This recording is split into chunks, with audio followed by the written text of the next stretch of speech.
Hi, welcome back. It's Tammy and we're here for another episode of Use Your Art Stash. And today we've had a couple questions about watercolor painting. And it's funny because they were both pretty similar in both of the artists that emailed me usually work, I think, in acrylics, and they're having trouble getting that soft, lighter look with watercolors, okay? So we're gonna do just a really quick intro on watercolors and paper and how to practice. So first, we're gonna start with the papers that you use. So there's really three types of watercolor paper. And if you look on your pad, this one says cold press, okay? There is also one that is called hot press, okay? And there's also a rough press, but I don't have the rough surface. And in fact, I don't think I've ever used the rough, but I know some artists like it for how textured that surface is. So for, I would say the cold press is probably the most commonly used. This is just Master's Touch that I got at Hobby Lobby, a small 6x6 inch pad. And it has, I don't know if you can see that texture if I hold it this way, it has a slight texture to it, okay? Now, as I mentioned, this brand is just from Hobby Lobby, but here's a more professional grade. This one's Arches, also cold press. And how you can tell what the difference is, because I believe they are both 140 pound, right? But this one is 100% pure cotton, okay? So, oh, I have a little flamingo in here. I made her a long time ago.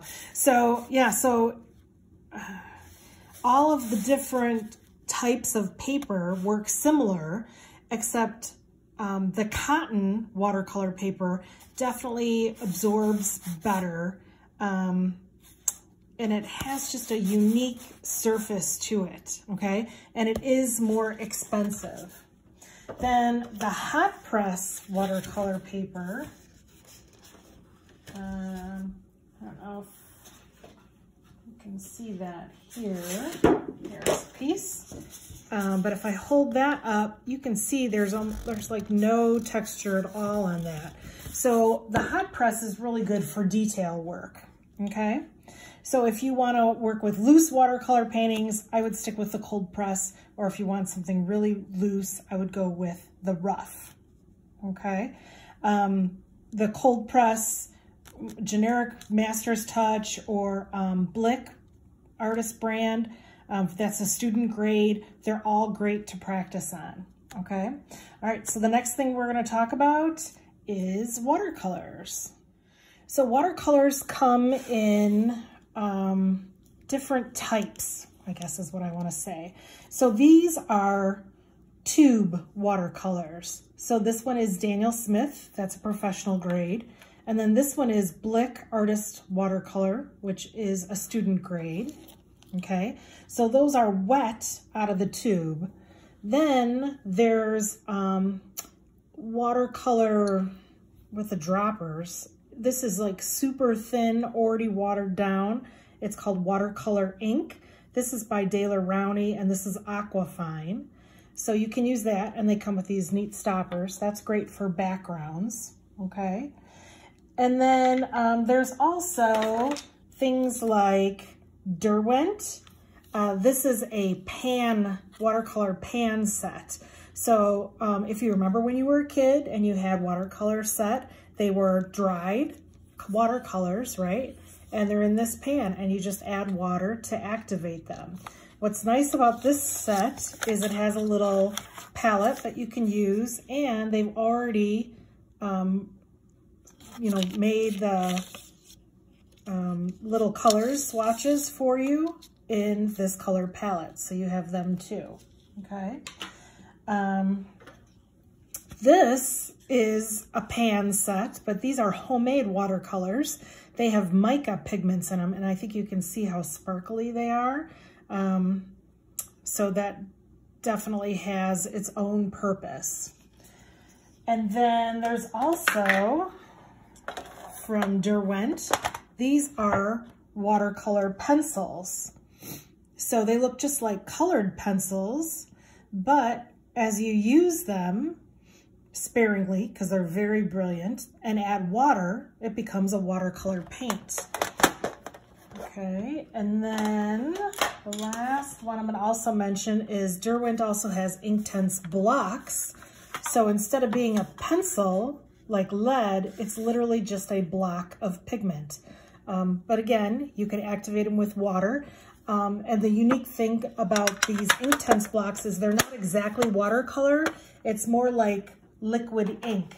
So once you get it wet fully and dried fully, it's not supposed to lift off as much as watercolor paint does. So that's the thing about regular watercolors is once you get them wet and you paint them on, the next layer, you can take off what's underneath there. You do let it dry, so sometimes you can work on top of it, you know, pretty sparingly, and it won't move, but sometimes it will move. So, and you're kind of, you want to work with that almost. This is just, this is a little palette. I think I bought it at the dollar store, and these paints that are in here were from my tube paints. So one of the nice things about watercolors is once you put the color in, after you're done using it, if you let it dry, right, then it can travel with you. You can take it just like this. I can use this probably for 6 more months.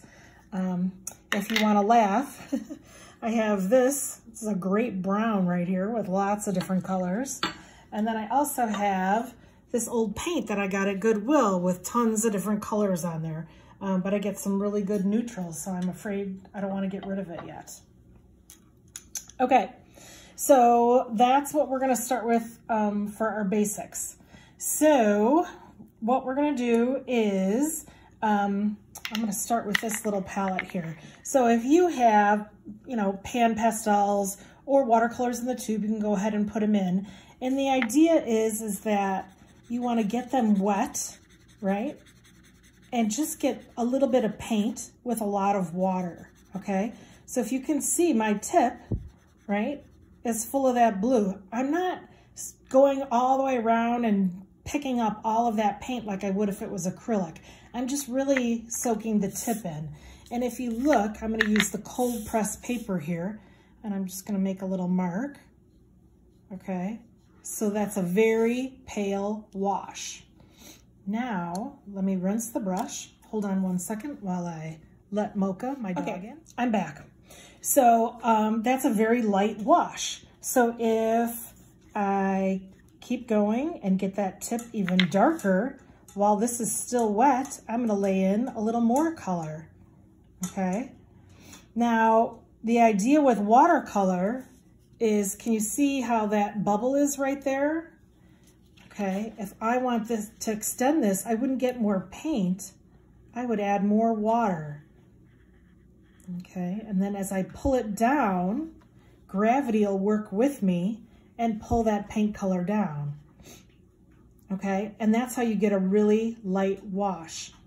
Now, see how I'm going back in? I run the risk of what they call a cauliflower or a backwash. If you reintroduce more water than what's already here, you're gonna get a backwash.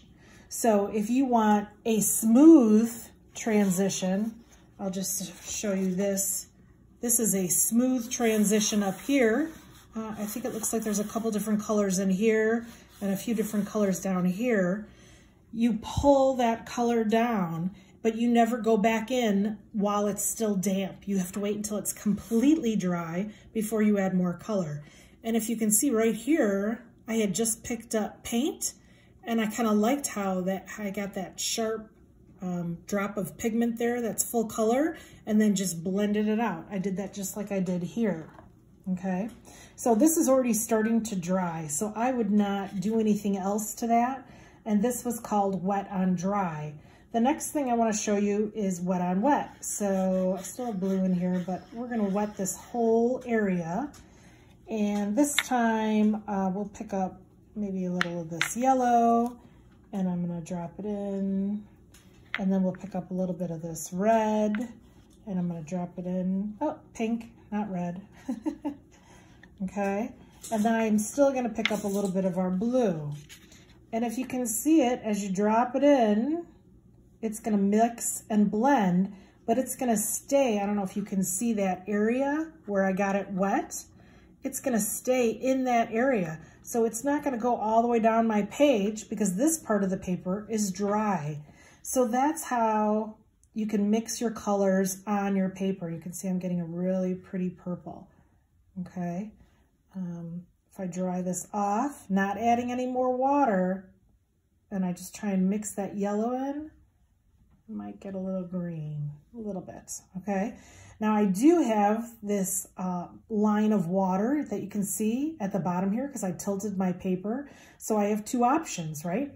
I can wet my brush a very little bit and then just drag it underneath that line and pull that color down if I want to extend the color. Or, oh, I didn't bring a paper towel, so I'll dry it off on my hand. I can just pick up that color and let it dry if that's where I want the end of it to be, okay? So now let me show you what would be, let me show you the blocks. So these are Inktense blocks. So if you have these and you pick them up, I definitely recommend swatching out all of your colors because sometimes it's really hard to tell what color they are. So you would think like this is black. It's not black. It's this really beautiful dark brown. So I'm going to show you right here. Oh, looks purpley here. But yeah, it's just a really pretty dark. And as I load up my brush, see, I have more paint than water. I can make that really rich and really dark. And then if I want it to come out, I can extend it with a little more water and have it tilt down, and it'll blend out. So that's how you get your wash, okay?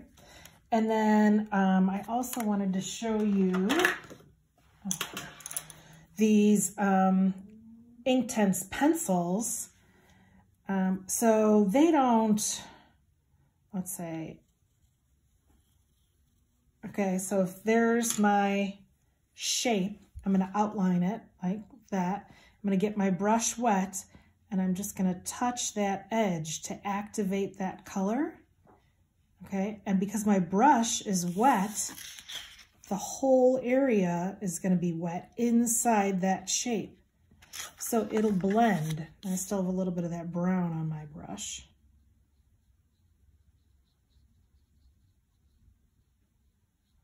So the idea is with this Inktense is it's really more ink than watercolor. I'm going to just drop in a little extra up here to show you how that can blend. Okay, so as I'm dropping in this extra, I'm blending wet into wet. Okay, and what else do I have here? Let me show you really quick this watercolor ink. Okay, so this color is Raw Sienna. And as I mentioned, it comes in a little dropper. So I'm going to do one drop there. I'm going to get my brush wet and I'm going to pull it down. Super vibrant yellow there. Okay. I'm going to let gravity work and pull that down. Pull that over. Then next to it, I'm going to get this area wet. I'm going to get it pretty good. I'm going to take that dropper and just drop in and watch it spread. Okay, so it's almost two ways of working. You can tilt your paper, move that color. Wherever it's wet, that's where the paint wants to go, okay? If I don't want that, see how that drop made more of a circle shape there? If I don't want that, my brush is damp, but not wet, right? So that I can run through that and move that color around a little bit, okay? Same thing with up here. I can move that color around. Okay, and if you really want it to stop, you want a dry, thirsty brush that you've dried off, and you can just pick that color right up, okay? So that is no longer dry. But I also wanted to mention that this is a little watercolor circle done on mixed media paper. So mixed media paper is smooth, right? So that's how I could get all this line work on there, because it's a smooth paper, much cheaper than hot press. If you use, very little water, you can get it where it doesn't buckle. If you put too much water on this paper, it will buckle. It's not really made for that much water, but it is possible to do a light wash on that kind of paper. This is neurographic art, and this is another little sample on watercolor cold press paper with a background showing how to blend your colors. I started with orange into yellow into magenta. Right here you can see I added more water than paint, so I got that little cauliflower or backwash, and then I kept going into the pinks, blues, and greens, and a little bit of yellow at the bottom, okay? So you really have to practice, I think, to get those blends. Okay, so then I'm just going to show one more thing. So obviously you might not want to do just blobs, right? Once you get started, let's pick up some pink over here, okay?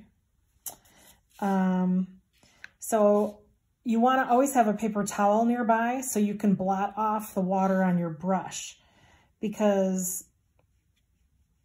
if I go like this, right, that's almost like an acrylic blob, right? That doesn't remind me of watercolor at all. But if I get my brush wet and only put the tip of it in, and I do this, okay,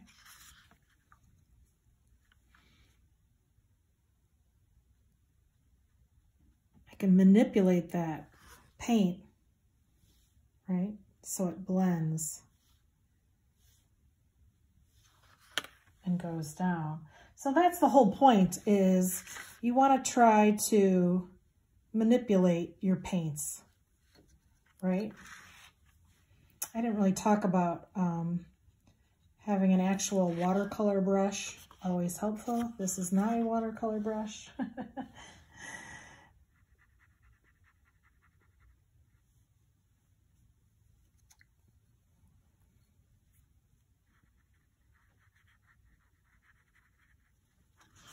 Okay.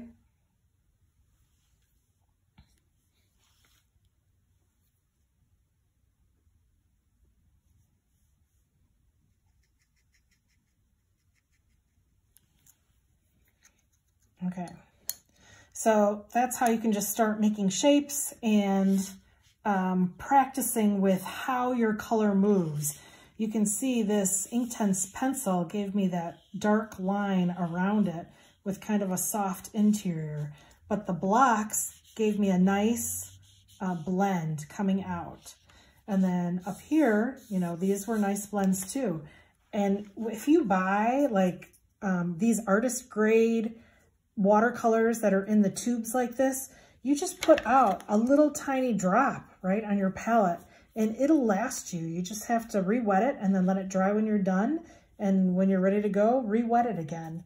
So they're expensive, but they last a really long time. So if you want any more information on these Derwent Inktense pencils, they also work on fabric. or this neurographic art. I can talk about that another time too if you want. Just let me know. But that's all we have for today. I hope you enjoyed this little tutorial, and we'll talk again next month. Thanks. Have a great day. Bye.